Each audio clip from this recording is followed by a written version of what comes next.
الحمدللہ رب العالمین والصلاة والسلام علی سید المرسلین اما بعد فاعوذ باللہ من الشیطان الرجیم بسم اللہ الرحمن الرحیم الصلاة والسلام علیکہ یا رسول اللہ وعلی آلکہ وصحابکہ یا حبیب اللہ الصلاة والسلام علیکہ یا نبی اللہ وعلی آلکہ وصحابکہ یا نور اللہ۔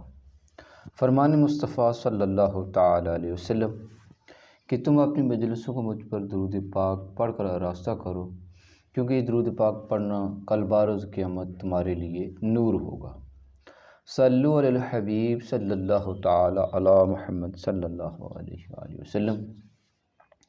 ناظرین کرام، آپ کا ہوسٹ انور عطاری آپ کی بارگاہ میں حاضری کی سعادت حاصل کرتے ہوئے آج 10 شوال مکرم 1442 ہجری کو آج کے دن خاص کر جو یوم رضا کا دن ہے، اس حوالے سے تمام ناظرین کی بارگاہ اقدس میں پیدائش اعلیٰ حضرت امام اہل سنت مولانا احمد رضا خان فاضل بریلوی رضی اللہ تعالیٰ عنہ کی دل کے عمیق گہرائیوں سے آپ کی بارگاہ میں جشن احمد رضا خان فاضل بریلوی کی مبارکباد پیش کرتا ہوں۔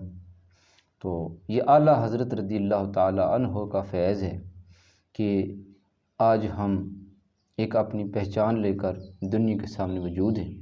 یہ اعلیٰ حضرت کا فیضان ہے کہ آج میں اللہ عز و جل کا نام لے رہا ہوں، اس کے پیارے حبیب صلی اللہ تعالیٰ علیہ وسلم کا نام لے رہا ہوں، اس کا ذکر کر رہا ہوں، اس اللہ عز و جل کا فکر اور اس کے حبیب صلی اللہ علیہ وسلم کی دی ہوئی تعلیمات کو ہم اس پہ عمل کر رہے ہیں اور اس کو آگے لوگوں تک پہنچا رہے ہیں۔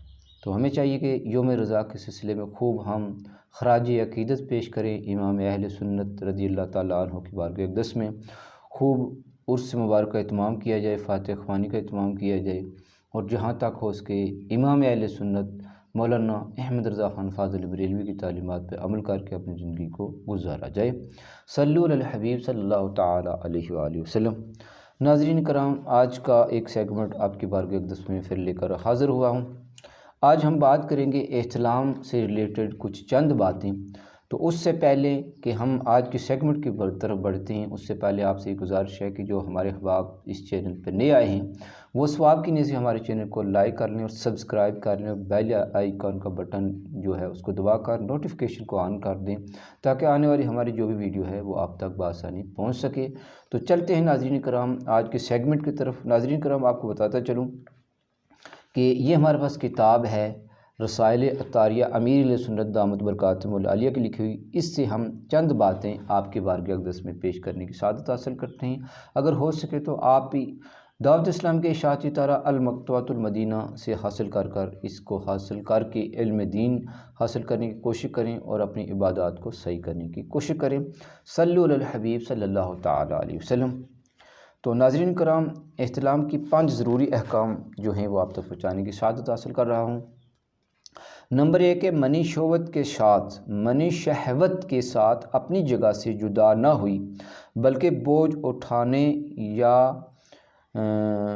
بلندی سے گرنے یا فضلہ خارج کرنے کے لیے زور لگانے کی صورت میں خارج ہوئی تو غسل فرض نہیں، وضو بہرحال ٹوٹ جائے گا۔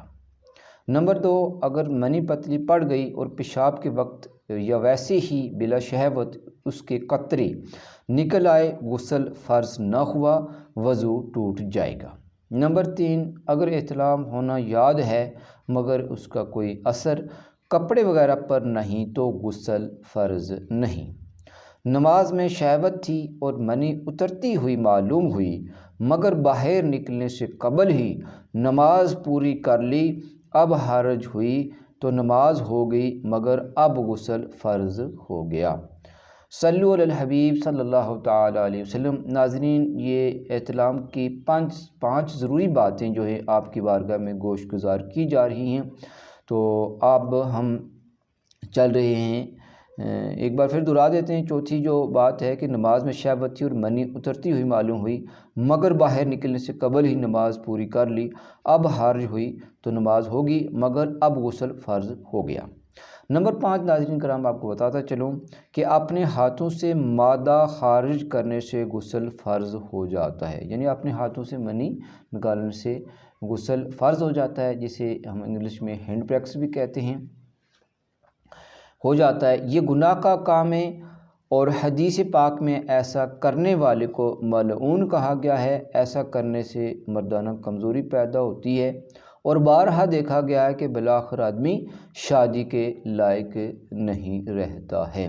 صلو علی الحبیب صلی اللہ تعالی علی محمد صلی اللہ علیہ وآلہ وسلم۔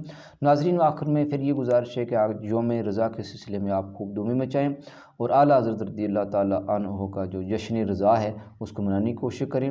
تو اللہ تعالیٰ ہمیں اعلیٰ حضرت امام اہل سنت کے صدقے میں دنیا اور آخرت میں جو بھی ہماری مشکلیں ہیں، پریشانیاں دور فرمائے اور ان کی بتائی ہوئی تعلیمات پر عمل کرنے کی توفیق عطا فرمائے۔ السلام علیکم ورحمۃ اللہ وبرکاتہ۔ صلو علی الحبیب صلی اللہ تعالی علی محمد صلی اللہ علیہ وآلہ وسلم۔